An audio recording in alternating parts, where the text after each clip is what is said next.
Arkadaşlar tekrardan merhabalar. Daha önce videolarımda incelemesini yapmış olduğum şöyle RC bir aracım var. Toyota kamyonet. Şu şekilde. Merak edenler bir önceki videolarımdan izleyebilirler. Şimdi bu aracı aldığımda ben bunun önünde aydınlatması var. Ama arkasında herhangi bir stop yoktu. Şu öndeki şekilde aydınlatıyorum. Arkada stop lambaları yok. Şimdi stop lambalarının bağlantısını yapabilmek için şurada tam merkez tarafta bunun bir devresi var. O devresi üzerinden stop lambalarına kablo çekeceğiz, elektrik çekeceğiz. Hep birlikte yapalım. Hızlı bir şekilde sökeyim ben bunu şimdi.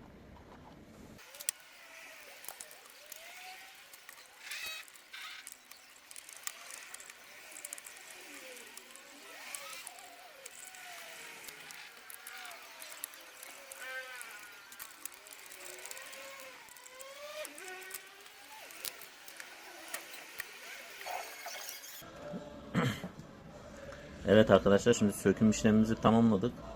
Şöyle şu şekilde göstereyim. Makas sistemi var bunda. Daha önceki videomda da belirtmiştim zaten. Şöyle bir süspansiyon sistemi var. Önde de şu şekilde bir süspansiyon sistemi var. Yani normal bir araç şasisine benzetmişler bu şekliyle. Şurada bir 280 motoru var. Fırçalı galiba bu motor. Şurada da şöyle bir devresi var. Burada bir servo motoru var. Şimdi bu devre üzerinde 3 tane soket görüyorsunuz. Bu soketlerden sol alttaki soket aydınlatma, ön aydınlatma. Sağ yandaki alttaki soket de elektrik batarya soketi. Şurada da 6 pinli bir soket daha görüyorsunuz. Şurada ne kadar belli oluyor bilmiyorum. 6 pinli bir soket daha görüyorsunuz. Ben bunun daha net belli olması için fotoğrafını da ekleyeceğim. Bu 6 pinli soket de diğer aydınlatmalar için. Diğer aydınlatmalar nedir? Stop lambaları, fren lambaları, sinyal, ön arka sinyal, sağ sol sinyal lambaları, geri lambaları. Şimdi buraya bağlantı yapacağız biz stop lambası istediğimiz için.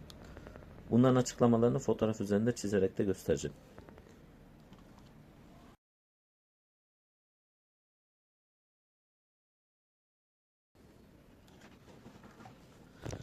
Şimdi arkadaşlar ben stop lambaları için ne kullandım? Elimde böyle kırmızı led lambalar vardı. Buradan 2 adet lambayı söktüm. Sonrasında buna uygun şu 6 pinli sokete uygun girişim yoktu. O girişler içinde şöyle jumper kablolar var. Dişi erkek. Bu jumper kabloların şurada ufak bir çeltiği oluyor. Bunu kaldırdığınız zaman bir tane örnek yapalım. Bu jumper kabloların şurasında bir çeltik oluyor. Bu çeltiği kaldırdığınız zaman şu şekilde şurası boşa çıkıyor, yerinden çıkıyor. Şimdi bu jumper kablonun burası bu pine girerken çok bol kalıyor. Bu pine olmuyor. Pinde bol kalıyor. Şöyle çok da belli olmuyor. Şöyle pine girerken bol kalıyor. Ben de bunu bir karga burun yan keski yardımıyla oraya girecek şekilde şöyle daraltıp şöyle o şekle getirip ardından izolasyon bantlarıyla şöyle izolasyonunu sağladıktan sonra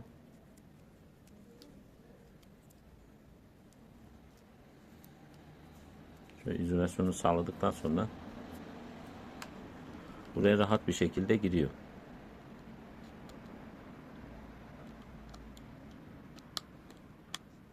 Rahat bir şekilde giriyor buraya. Ben bunu öncesinde hazırlamıştım. Size referans olması için çekiyorum videoyu. Buradan 2 adet kırmızı led aldım. Şöyle o jumper kablolar yardımıyla şöyle 2 tane kırmızı ledi birbirine paralel olacak şekilde bantladım. Diğer uçlarını da gene aynı şekilde az önce anlattığım şekilde hazırlamıştım. Bunları bu kasanın arka stop kısmına gelecek şekilde hazır ettim. Şöyle şu şekilde tam yerine de oturuyor bunlar zaten. Şu şekilde hazır ettim. Öncesinde bir deneme yapalım isterseniz. fren lambaları nasıl yanıyor? Kendi lambaları nasıl yanıyor?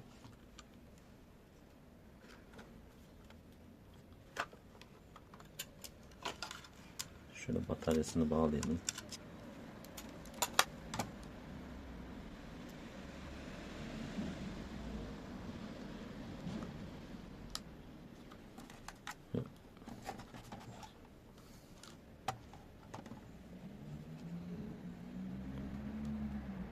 Ön aydınlatmasını da bağladık. Şimdi on off tuşunu açalım. Bakın zaten kumandayı da açalım şimdi. Kumandayı da açtık, tanıdı. Şöyle ön farları yanıyor zaten. Biz bunu arka stop yapacaktık. Şimdi arka stop bağlantılarını yapalım. Şöyle şu şekilde. Şimdi arka stop bağlantılarını yapabilmek için şu pinde soldan sağa doğru tuttuğunuzda ilk pin, soketin ilk pini artı, geri kalan 5 tane pin eksi. Bu eksi pinler nedir? İkinci eksi pin geri lambalarını yakan. Şöyle deneyelim. Şimdi şunları da şu tarafa tutayım şu şekilde. Bakın geri lambalarını yaktığımızda ne olacak? Geriye gittiğinde araç ne olacak? Bakın geriye gittiğinde lambalar da yandı. Bunlar geri. Şimdi stoplara bakalım. Stoplar hangisiymiş? Stoplara bakalım. Stop 3. pin. Artı ilk pin duruyor. Eksi 3. pine bağlıyoruz. Pardon. 3. pin gene ön farlarla aynı. Çünkü bakın 3. pine bağladığım zaman voltaj az geldiği için, akım az geldiği için sarı lambalar söndü. Ön sarı lambalar, direkt geriler yandı. Bunu nerede kullanabilirsiniz? Bazen tavan üstü aydınlatma takıyorlar bu RC araçlarda, orada kullanılabilir. Dördüncü pinde stop lambaları. Bakın bunlar stop lambaları. İleri gittiğinde bunlar hem stop hem fren lambaları. Şu an durduğu için fren lambaları yanıyor. İleri gittiğinde bakın biraz daha kısık hale geldi. Stop lambalarını yaktı şöyle. İleri gittiğinde bıraktığınızda fren yanıyor. Geriye gittiğinizde de yine aynı şekilde şöyle geriye basıyorum. Normal gider gibi yakıyor. Durduğunda da frene bastığını varsayıyor. Fren lambalarını yakıyor. Yani ileri geri giderken biraz daha kısık yanıyor. Durduğu yerde de freni bastığınız için biraz daha aydınlık yanıyor. Şimdi 5. pine bakalım. 5. eksi pin. 5. eksi pine bağladık. Bunlar da sinyaller. Bakın şimdi. Sol sinyal.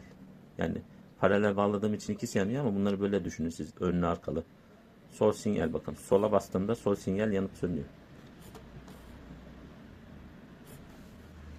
6. son pinimize bakalım. 6. son pin de sağ sinyal. Bakın şimdi direksiyonu sağa çevirdiğimizde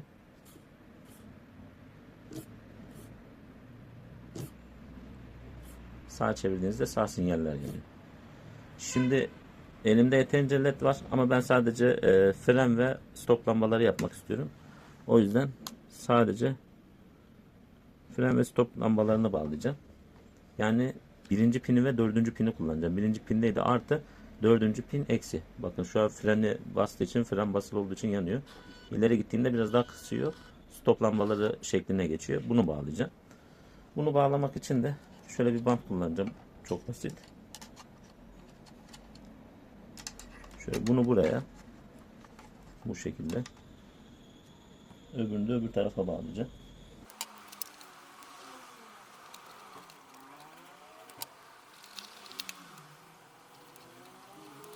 Şöyle bantlarla idareten tutturduk. Şurada kablo kanalı gibi kanallar var. Onları da buradan da geçirelim. Alttan gözükmesin kablolar. Daha şık oluyor bu şekilde.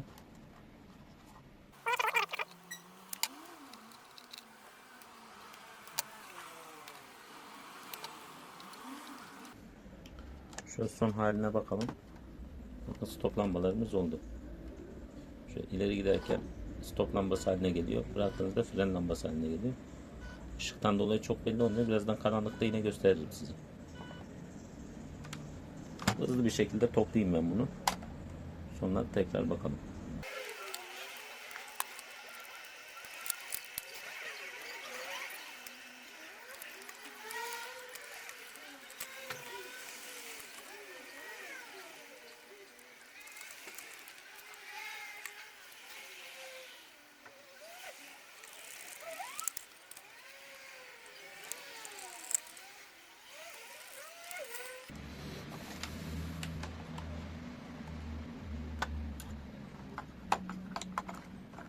Evet, bu şekilde tamam arkadaşlar. Şöyle. Bir de isterseniz karanlıkta nasıl gittiğine bakalım. Evet arkadaşlar, bu şekilde araç. Yaptığımız stop lambalarını gösterelim.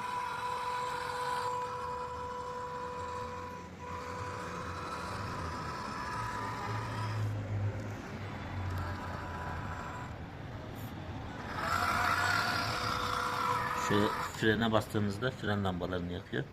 Bıraktığınızda normal stop haline geliyor. Bakın gene fren lambalarını yaktık. Stop haline geldi. Fren lambalarını yakalım. Bakın fren lambaları yanıyor şu anda. Araç gittiği zaman fren lambalarını söndürüp sadece stopları yakıyor. Bakın. Araç hareket halindeyken bu şekilde, durduğunda fren lambaları yandı. Araç hareket halindeyken stop, durduğunda fren lambalarını yakıyor.